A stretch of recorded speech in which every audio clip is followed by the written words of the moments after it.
ఏది విత్తితే అదే కోసుకుంటావు పంట. ఈరోజు చెనిగిత్తనాలు వేస్తావు మన భూమిలో, రేపు పొద్దునే ఆ చెనిగింజలు వస్తే చెనిగి చెట్టే వస్తుంది కానీ మామిడి చెట్టు రాదు కదా. కాబట్టి ఏ ఆలోచనలు నువ్వైతే చేస్తావో నువ్వు దాని ప్రతిఫలాన్ని దానికి ఆ లక్షణాలతోనే నువ్వు తీర్చిదిద్దబడతావు. అప్పుడు ఏం చేయాలా? నువ్వు మంచి ఆలోచనలు చేయాలా. నువ్వు ఎప్పుడైతే మంచి ఆలోచనలు చేస్తూ నీ నడవడికను మంచిగా పెట్టుకుంటావో నువ్వు ఉత్తమ పౌరుడిగా దిద్దబడతావు. ఆ మంచి ఆలోచనలు ఎప్పుడు వస్తాయి? సజ్జన సాంగత్యం చేస్తే వస్తాయి. నువ్వు ప్రశాంతంగా కూర్చొని ఏది మంచి ఏది చెడు, పెద్దవాళ్ళు ఇలా చెప్పారు, గ్రంథాలు ఇలా చెప్పినాయి, లైబ్రరీలో ఇలా టీచర్స్ చెప్పారు, మా వచ్చిన బెస్ట్ ఇలా చెప్పారు, ఇవన్నీ ఆలోచించుకుంటూ వాట్ ఈస్ వాట్, నేను ఎలా ఉండాలి, నన్ను నేను ఎలా దిద్దుకోవాలి, పొద్దున ఎన్ని గంటలకు లేవాలి, ఎన్ని గంటలకు చదువుకోవాలి, ఎవరిని ఎలా ట్రీట్ చేయాలి, ఫ్రెండ్స్ ఎలా ట్రీట్ చేయాలి, ఎంత ప్రేమగా ఉండాలి, క్షమించే గుణం ఎలా రావాలి. క్షమాపణ గుణం చాలా గొప్పది. క్షమించే గుణం. కొట్లాడుకొని గడ్డి పెట్టుకోకూడదు. షడ్వర్గాలు నువ్వెంత కసి పెట్టుకోకూడదు. తన కోపమే తన శత్రువు నిన్ను దహించి వేస్తూ ఉంటుంది. ఈ లక్షణాలన్నీ పోవల్లా అనే విషయాలు ఎట్లా తెలుస్తాయి? 10 మంది మంచి వాళ్ళతో కలిస్తేనే ఇవన్నీ తెలుస్తాయి. అప్పుడు నిన్ను నువ్వు దిద్దుకోగలవు. అమ్మో నాకు ఈరోజు కోపం వచ్చింది, డైరీ రాయండి, ఎవ్రీడే డైరీ రాయండి. ఇప్పుడు ఇంగ్లీష్లో డైరీ రాయండి. బీయింగ్ ఇంగ్లీష్ టీచర్ చెప్తున్నా నేను, అంటే అట్లా తెలుగులో రాయొద్దని కాదు, తెలుగులో వైపు రాయండి, ఇంగ్లీష్లో దాన్ని ట్రాన్స్లేట్ చేసి ఇంగ్లీష్లో రాయండి. హిందీ సార్ ఉన్నాడు, హిందీలో కూడా రాయండి. పొద్దునే టీచర్ల దగ్గరికి తీసుకెళ్ళండి, వాళ్ళు దిద్దిస్తారు. మీకు మీరేంటో తెలుస్తుంది. నిన్న మీ మైండ్ సెట్ ఎలా ఉంది, ఏ గుణాలు ఉన్నాయి. ఈరోజు కోపం వచ్చిందని రాసుకుంటావు, రేపు ఏం చేస్తే ఈరోజు కోపం వచ్చింది కానీ కొంచెం ఆగిందని రాసుకుంటావు, ఎల్లుండి ఏమైంది కోపం వస్తా ఉంది నేను గమనించానని రాసుకుంటావు.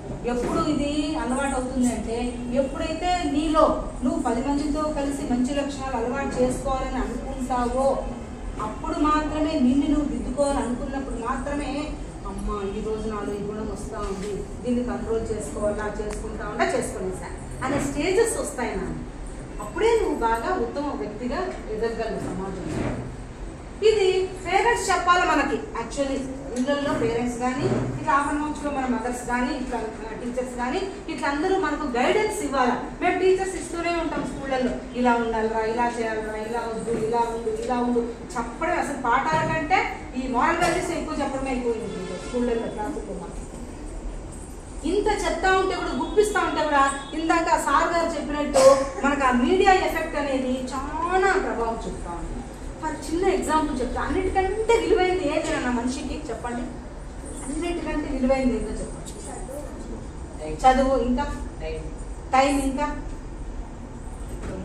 ఇంకా స్పీడప్ గబగబా టైం లేదా? Very good. ప్రాణం అంటే ఒక చిన్న ఎగ్జాంపుల్ చెప్తా.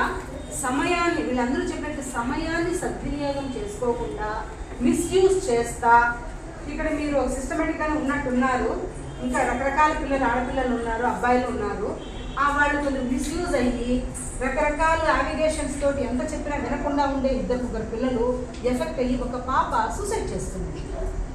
మా స్కూల్లో పాప లాస్ట్ 23వ తేదీ రిజల్ట్ వచ్చింది, పాస్ అయింది, 466 మార్కులు వచ్చినాయి. బట్ సూసైడ్ చేసింది. ఏమి అంటే మార్కులు తక్కువగా వచ్చినాయి. 466 వచ్చే మార్కులు బాగా వచ్చినాయి. ఏమి అని అంటే అబ్బా ఫస్ట్ ర్యాంక్ స్టూడెంట్. కాకపోతే ఏం జరిగింది అక్కడ అంటే ఈ పిల్ల చెప్పించింది వేరే పిల్లలకి, వాళ్ళందరికీ ఎక్కువ మార్కులు వచ్చినాయి. కాకపోతే ఈ పిల్ల బాగా చదివే పిల్ల సరిగా చదవలేకపోయింది కొన్ని కారణాల వల్ల. ఆ కారణాలు ఏమి ఇక్కడ చెప్పలేము. కొన్ని కారణాల వల్ల